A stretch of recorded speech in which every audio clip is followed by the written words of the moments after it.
They told me it was impossible. No one gets close to him, they said. Picasso doesn't take students. He doesn't have time for nobodies. But I wasn't just anybody. At least, that's what I believed back then. I arrived in Paris with nothing but a suitcase full of sketches and a heart so full of dreams it could barely beat. The city was electric. Alive. It pulsed with the madness and brilliance of 1,000 artists chasing the same impossible dream. And standing above them all was him. Pablo Picasso, the living legend. The giant whose brush reshaped the very idea of what art could be. To even breathe the same air he breathed felt like touching the edge of immortality. I spent months living off scraps, sketching in cafes, sleeping in cramped rooms that smelled of turpentine and desperation. And then, one afternoon, it happened. He walked into the gallery where I was sketching. Unannounced. Unreachable. Pablo Picasso.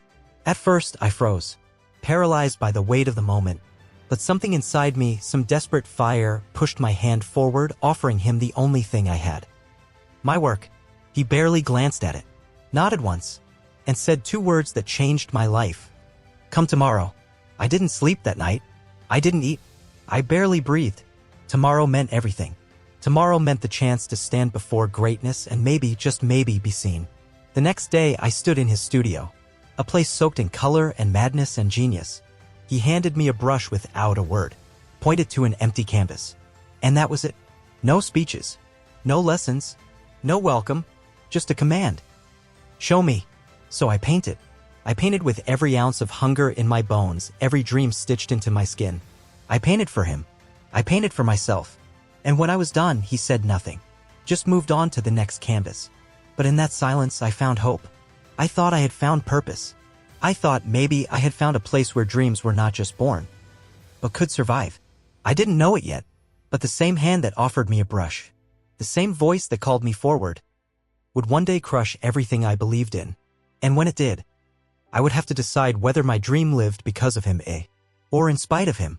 The first days felt like stepping inside a storm. There were no classes, no lectures, no kind words, only paint, canvas, and a man who demanded everything without ever asking for anything. Picasso was a force of nature. He didn't teach, he consumed. Every student was just another brushstroke in the massive, living painting of his life. If you couldn't keep up, you were left behind. But I didn't come to Paris to be left behind. I studied him like a religion. Watched the way he moved, the way he spoke, the way his hands barely seemed to touch the canvas before bringing it to life. He never praised. He never corrected. The only sign you were doing well was that he didn't throw you out. So I worked. Harder than I ever thought a human body could. Long days stretched into endless nights under the dim lights of the atelier. The smell of paint and sweat thick in the air. I painted until my fingers cramped into claws. Until my eyes blurred. Until the world shrank down to color, line, form, and nothing else. We were not students. We were soldiers. Each piece we painted was a battle. Each day we survived was a small, brutal victory. And still, I loved it. Because in that chaos, I felt alive. I felt chosen. I felt, for the first time, like I belonged somewhere. When I ran out of money, I didn't leave. I lived in the back room of the studio, slept curled up between easels and canvases like a stray dog. I ate whatever scraps were left from the gallery receptions, drank water from cracked glasses left behind by collectors too busy to notice. I didn't care. I would have slept on the floor forever if it meant staying close to him. Because every so often, just when I thought I couldn't go any further, he would glance at my work. And for a moment, a brief, blinding moment, I thought I saw approval in his eyes. Not words, not smiles, just a glance, a flicker. And that was enough. It fueled me for days, weeks. I lived for those moments, chased them like a dying man chases air. I wasn't the best. I wasn't the most talented, but I was the one who wouldn't quit. While others broke under the pressure, while others ran back home to safe lives and quiet regrets, I stayed. Through failure, through exhaustion, through humiliation, because I believed, with every shattered piece of my soul, that greatness wasn't given. It was earned, and I was willing to bleed for it, no matter the cost. It happened on a Tuesday. Funny how life can shatter on such an ordinary day. The gallery was packed. The kind of night young artists dream about: collectors, critics, cameras flashing under the golden lights. Picasso was unveiling his new collection. And as his students, his so-called apprentices, we were given a chance to showcase a few of our pieces in the side rooms. It wasn't much. But it was everything. A chance to be seen. A chance to step out of the shadows. I spent weeks preparing, painting through the nights, fighting every fear, pouring every drop of my soul into the canvas. This was it. My chance to prove I belonged. The night was electric. People whispered, pointed, nodded at my work. For the first time, I thought maybe I had done it. Maybe I had climbed high enough to stand beside the giants. And then, he spoke, standing in front of my painting, surrounded by the powerful and the important. Pablo Picasso turned to the crowd. And he laughed. Not just a chuckle. A full, booming laugh. This, he said, gesturing to my canvas like it was a child's crayon sketch. This is not art. This is imitation. The words hit like gunshots. He thinks painting is copying me. He thinks art is standing in my shadow and pretending it's sunlight. The room shifted. The smiles froze. The nods disappeared. I could feel the eyes on me. Pitying, mocking, dismissing. In a few brutal seconds, he tore down everything I had built. Everything I had bled for. And worst of all, he didn't even look at me when he said it. I wasn't worth a glance. Just a warning. An example to the others. A lesson carved out of my pride and left bleeding on the gallery floor. I wanted to scream. I wanted to run. I wanted to tear the canvas down with my bare hands. But I stood there, silent, shaking, broken. And when the night ended, when the lights dimmed and the crowd drifted away like smoke, I was alone, completely, utterly, alone. The next morning, my spot at the studio was gone. No explanation. No goodbye. Just empty space where my easel once stood. Word spread fast. Failure. Embarrassment. Not real talent. The art world closed its doors. And the man I had worshipped, the man I had built my dreams around, moved on without a second thought. I was nobody again. But this time, I carried the heavy, crushing weight of having almost been somebody. And that kind of failure? It cuts deeper than any knife.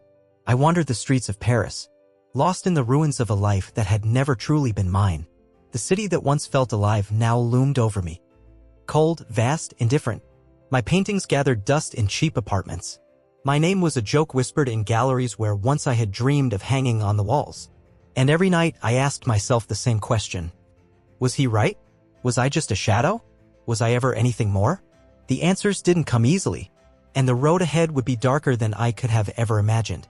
But somewhere buried deep beneath the ashes of humiliation, a spark still burned. Small, faint, but alive, waiting for the moment when the fire would rise again. Pride doesn't keep you warm at night. It doesn't fill your stomach. It doesn't pay for a roof over your head. I learned that quickly. The money I had scraped together was gone in weeks. Paris, the city of dreams, became a labyrinth of closed doors and cold shoulders. The same faces that once smiled at me in galleries now looked through me like I was invisible. The collectors who once nodded in approval wouldn't return my calls. The friends who once promised to always be there disappeared like smoke. I spent my days wandering aimlessly through streets that no longer welcomed me. Sketchbook under my arm, hunger gnawing at my ribs, hope shrinking a little more with every step. The cafes that once inspired me now turned me away. The art shops that once praised my work now shuttered their windows when they saw me coming. I was a ghost, a failure too painful to be acknowledged. At night I slept where I could. Under bridges, in abandoned alleys, curled against cold stone like a stray dog forgotten by the world. Winter crept in, and with it came the biting reminder that no dream, no matter how beautiful, can shield you from the cold. I tried to sell sketches on the street. Tourists passed me by without a glance. I tried painting for food. Most nights, I went to sleep with nothing but the ache of emptiness gnawing at my insides. There were moments I almost gave up. Moments when the idea of disappearing, truly disappearing, seemed easier than standing one more day against the brutal indifference of the world. But somehow every time the darkness closed in, something inside me whispered, "Not like this. Not like this." Maybe it was stubbornness. Maybe it was pride. Maybe it was the tiny, battered fragment of a dream refusing to die. Whatever it was, it kept me moving, kept me breathing, kept me sketching even when no one was watching, even when I believed no one ever would again. One night, half frozen on the steps of a shuttered bookstore, I pulled out my sketchbook and began to draw. Not for galleries, not for fame, not for survival. For myself. For the boy who once believed he could stand beside giants. For the boy who refused to let betrayal be the final chapter of his story. The sketches were raw, ugly, violent. They didn't imitate. They didn't flatter. They bled. Each line was a scream. each stroke a scar. And somewhere in that madness, in that absolute broken honesty, I found something new. Something that didn't need approval. Something that didn't need permission. Something that no gallery, no master, no critic could ever take from me again. My voice, not as a student, not as an imitation, as an artist. For the first time, I wasn't trying to be him. I was trying to be me. And that small, flickering spark inside me, the one they all tried to extinguish, began to burn. Brighter, hotter, not enough to light the world yet, but enough to survive the night. And sometimes, surviving the night is the greatest victory of all. It started with stolen scraps, broken pencils found in gutters, cracked canvases tossed out with yesterday's trash, half-used tubes of paint abandoned by those who could afford to waste them. I gathered them like treasures. Each piece of garbage was another weapon in my silent war against the world that forgot me. I painted on anything I could find. Cardboard torn from shipping boxes, scraps of wood, old newspapers stained with coffee and regret. No rules, no expectations, no voices whispering over my shoulder. For the first time in my life, I wasn't trying to impress anyone. I wasn't trying to be accepted. I was painting because I had no other choice. Every line was a rebellion. Every color was a refusal to disappear. The images that poured from me were raw, violent, and alive. Faces twisted in agony, hands reaching out of darkness. I staring back from torn paper with a hunger I couldn't tame. It wasn't beautiful. It wasn't polished, but it was real. And somehow in the honesty of that broken, bleeding work, I found something stronger than approval. I found truth. It didn't matter if the critics scoffed. It didn't matter if the galleries slammed their doors. It didn't matter if the world refused to look. I was no longer asking for permission. I was no longer begging for a seat at someone else's table. I was building my own, one painting at a time, one brutal, unflinching canvas at a time. And slowly, very slowly, something began to shift. A street vendor asked if he could hang one of my pieces in his stall.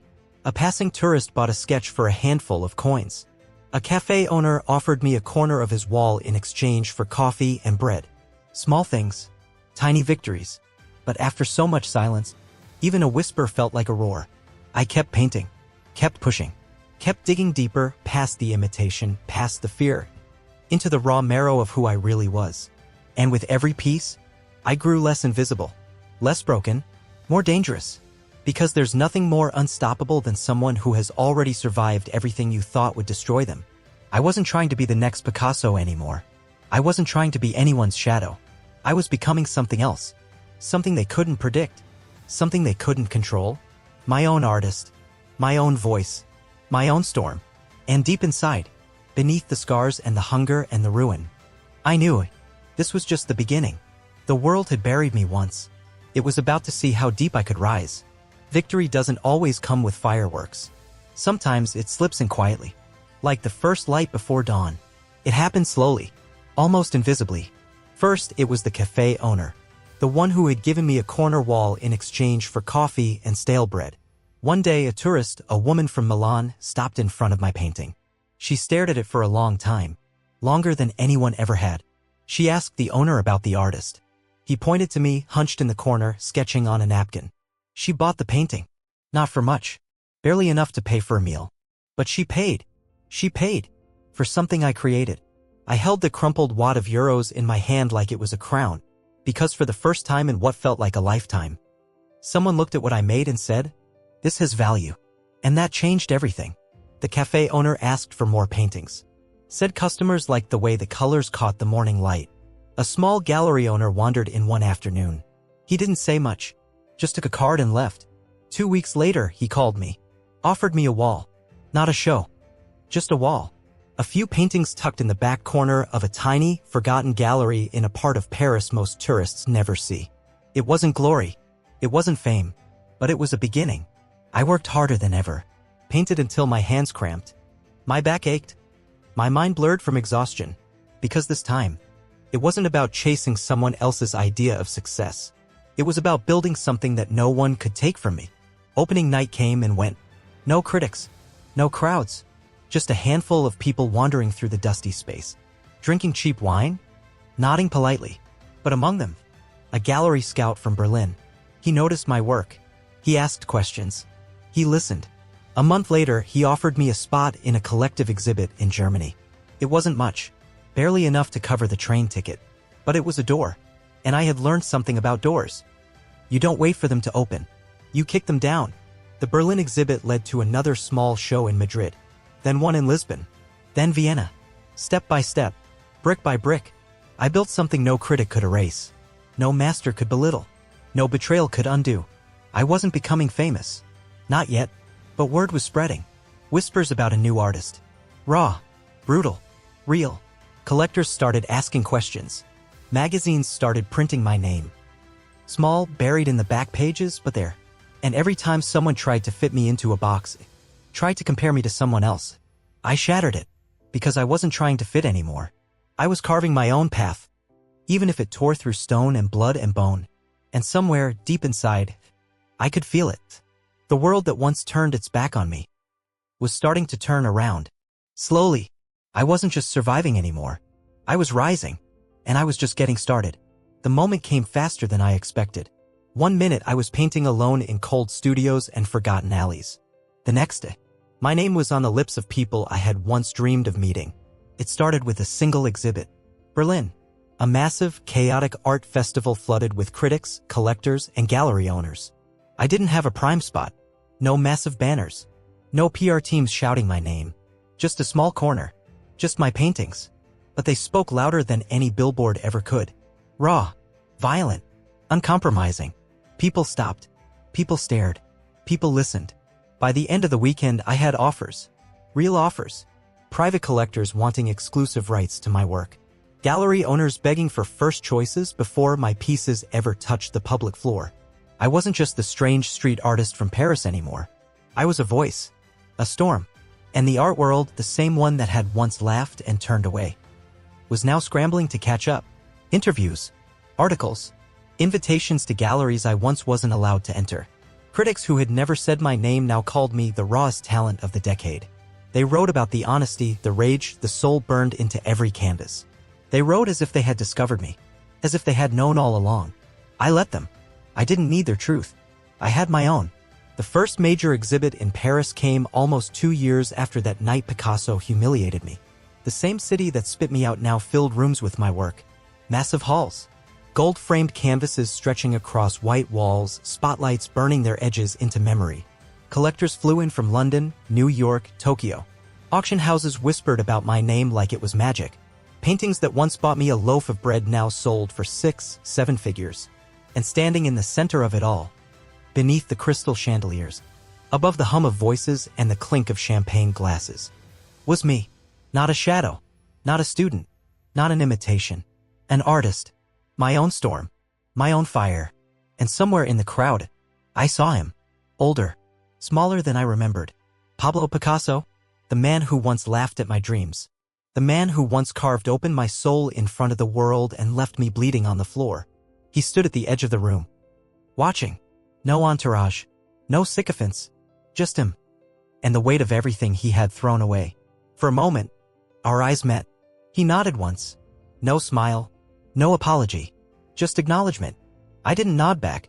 I didn't need to, because I wasn't there for him. I wasn't there for revenge. I was there because I had built something greater than anyone ever believed possible. Not because he opened a door for me, because he slammed it in my face. And I kicked down the whole building. The night ended with a standing ovation. Not for a name borrowed from someone else's legacy. Not for a shadow. For me.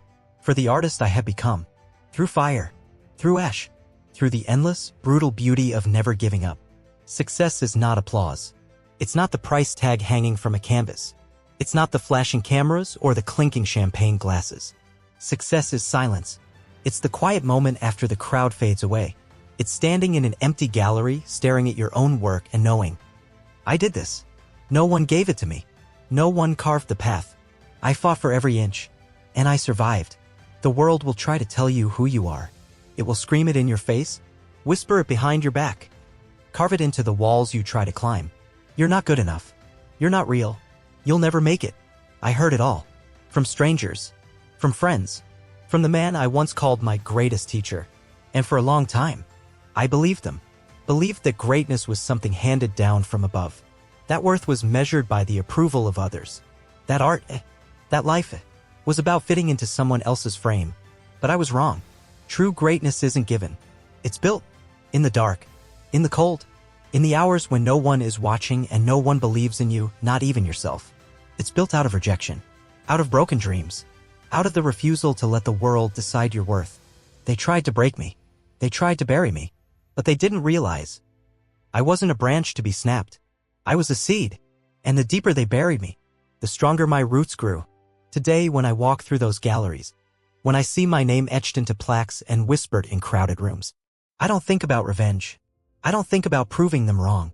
I think about the boy who slept under bridges, who sketched on scraps of cardboard, who painted through tears and cold and silence. And I smile, because that boy never gave up, because that boy, despite everything, refused to let the world kill his dream. And now the world can't ignore it. Not because it changed, not because it bowed, but because it burned so brightly they had no choice but to look. And that fire?